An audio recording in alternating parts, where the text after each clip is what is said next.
ስቲል ኢትዮጵያ እሺ በጣየራችሁ ትመጣላችሁ እሺ መቼ እንኳን ደህና መጣ እንዲህ ስላየን ደስ ብሎናል እግዚአብሔር ይመስገን በጣም አሪፍ ነኝ በጣም ደስ ብሎኛል ስለተመኛችሁልኝ በጣም ደስ ብሎኛል የህዝብ ፍቅርን ይዞ መቀጠል ቀላል አይደለም ሁላችንም ከናንተ በጣም ትንሽ የበታች ሆነን እንኳን ህዝብ ፊት መቆም በተለይ ህዝብ የሚወደው ሰው መሆን በጣም ብዙ ፈተና አለው እንደምታውቀው ያንን ዝና ይዞ መቀጠል ለዘመናትን የሚያስቀናኝ ካንተ እሱ ነው ጀማሪዎች ብዙ አሉ ዘላቂዎችና የመጨረሻውን ነገር የሚያገኙ ጥቂቶች ናቸውና ብዙ ሰዎች አዝነው ነበር የእውነት ስለደረሰብህ ነገር ስንሰማ ሁላችንም እኛ እንኳን ቤታችን ነው ሁልጊዜም ስለምንገናኝ የሚመጡትን ነገሮች ለማወቅ ቀርበናል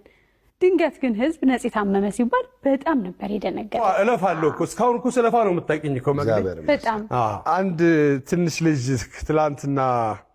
ወክስ አረጋግኝቼ ሰላም አለኝ ሮጦ መጥቶ ሰላም አለኝና ሰዎች ለምን ይዋሻሉ ብሎ ጠየቀኝ እሱ ሲሰማ የነበረው ወይም ደግሞ በሱ አካባቢ ሲወራ የነበረው ነገር በጣም የተጋነነ ነበር ምን የተጻፉትን ነገሮች አለ ሰዎች ግን በጣም ብዙ ሰዎች ሲደውሉ እኔ ከወንድሜ ጋርና ከእህቴ ጋር ነበር የሄድኩትኝና ታላቅ ወንድሜ ነው የነበረው ታላቅ እህቴ ነች የነበረችው ደነገጡ እነሱ ራሳቸው አላመኑኝም ራሱ ምንድነው አንተ የሆንከው አሉ እንዴ ምን ሆናለሁ አብረና ያለ ነው ምናምን አይ እንትኑ ላይ የሚወራው እኮ ሌላ ነገር ነው ምናምን አሉ እና እንደዚህ ድረስ ያሳስታል ሰዎች ጋር ድረስ ማለት ነው መቼም ሰው ትንሽ እንከን ያጋጥመዋል ይታመማል ወይ ደግሞ የሆነ የተጀመረው ህመም ዘለቄታዊ መፍትሄ ማግኘት የሚችለው አሁን ነው ተብሎ ሲወሰን በህክምና ያንን ነገር ቼክ ለማድረግ ነው የሄድኩት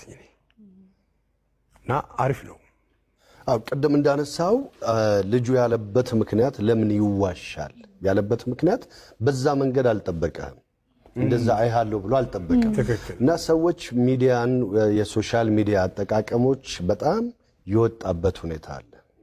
ከጥሩ ነገር ወደ መጥፎ ነገር ያዘነበለበት ሁኔታ አለ እጅግ በጣም የምንወደውን የምናከብረውን ያገራችንን ብዙ ነገር ያስተማረንን ጥሩ ነገር የሰጠንን ሰው በእንደዚህ አይነት መንገድ አይደለም ምላሽ የምንሰጠውና ከምን አኳያ ነው ህመምስ ምንድን ነበር እስቲ ለኦዲየንስ ግልጽ መናረግ ሰዎች ለምን እንደዚህ ሰዎች ላይ ይጨክናሉ ለምን ያንን ይጽፋሉ ምናልባት ላይክ ለማግኘት ይሆናል ወይም ደግሞ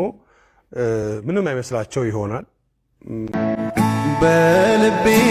ላይ ጸጸት ሐዘን ዘርተሽብኝ ከእንቅልፌ ስነቃ ባክሽ አትሂጂብኝ ባክሽ አትሂጂብኝ